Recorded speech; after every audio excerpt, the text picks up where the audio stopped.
رمضان کے روزے کے جسمانی فائدے۔ پہلے 2 روزے۔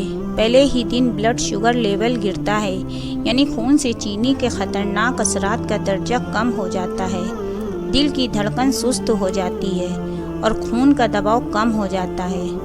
نشے جمع شدہ گلائکوجن کو آزاد کر دیتی ہے، جس کی وجہ سے جسمانی کمزوری کا احساس اجاگر ہونے لگتا ہے۔ زہریلے مادوں کی صفائی کے پہلے مرحلے کے نتیجے میں سر درد، سر کا چکرانا، منہ کا بدبودار ہونا اور زبان پر مواد جمع ہوتا ہے۔ 3 سے 7ویں روزے تک جسم کی چربی ٹوٹ پھوٹ کا شکار ہوتی ہے اور پہلے مرحلے میں گلوکوز میں بدل جاتی ہے۔ کچھ لوگوں میں چمڑی ملائم اور چکنا ہو جاتی ہے۔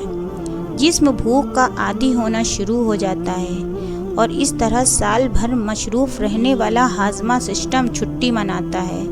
خون کے سفید جراثیم یعنی وائٹ بلڈ سیلز اور امیونٹی روگ میں بڑھوتری شروع ہو جاتی ہے۔ ہو سکتا ہے روزے دار کے پھیپھڑوں میں معمولی تکلیف ہو، اس لیے کہ زہریلے مادوں کی صفائی کا کام شروع ہو چکا ہے۔ آنتوں اور کولون کی مرمت کا کام شروع ہو جاتا ہے۔ آنتوں کی دیواروں پر جمع مواد ڈھیلا ہونا شروع ہو جاتا ہے۔ 8ویں سے 15ویں روزے تک آپ پہلے سے چست محسوس کرتے ہیں، دماغی طور پر بھی چست اور ہلکا محسوس کرتے ہیں۔ ہو سکتا ہے کوئی پرانی چوٹ یا زخم محسوس ہونا شروع ہو جائے، اس لیے کہ آپ کا جسم اپنے بچاؤ کے لیے پہلے سے زیادہ ایکٹیو اور مضبوط ہو چکا ہوتا ہے۔ جسم اپنے مردہ سیلز کو کھانا شروع کر دیتا ہے، جن کو عام طور سے کیمو تھراپی سے مارنے کی کوشش کی جاتی ہے۔ اسی وجہ سے سیلز میں پرانی بیماریوں اور درد کا احساس بڑھ جاتا ہے۔ ناڑیوں اور ٹانگوں میں تناؤ اسی عمل کا قدرتی نتیجہ ہوتا ہے، جو امیونٹی کے جاری عمل کی نشانی ہے۔ روزانہ نمک کے غرارے نسوں کی اکڑن کا بہترین علاج ہے۔ 16ویں سے 30ویں روزے تک جسم پوری طرح بھوک اور پیاس کو برداشت کا عادی ہو چکا ہوتا ہے۔ آپ اپنے آپ کو چست، چاق و چوبند محسوس کرتے ہیں۔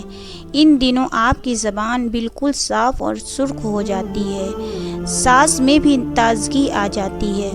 جسم کے سارے زہریلے مادوں کا خاتمہ ہو چکا ہوتا ہے۔ ہاضمے کے سسٹم کی مرمت ہو چکی ہوتی ہے۔ جسم سے فالتو چربی اور خراب مادے نکل چکے ہوتے ہیں۔ بدن اپنی پوری طاقت کے ساتھ اپنے فرائض ادا کرنا شروع کر دیتا ہے۔ 20 روزے کے بعد دماغ اور یادداشت تیز ہو جاتے ہیں۔ توجہ اور سوچ کو مرکوز کرنے کی صلاحیت بڑھ جاتی ہے۔ بے شک بدن اور روح تیسرے عشرے کی برکت کو بھرپور انداز سے ادا کرنے کے قابل ہو جاتے ہیں۔ شب قدر بھی 20ویں روزے کے بعد ہے۔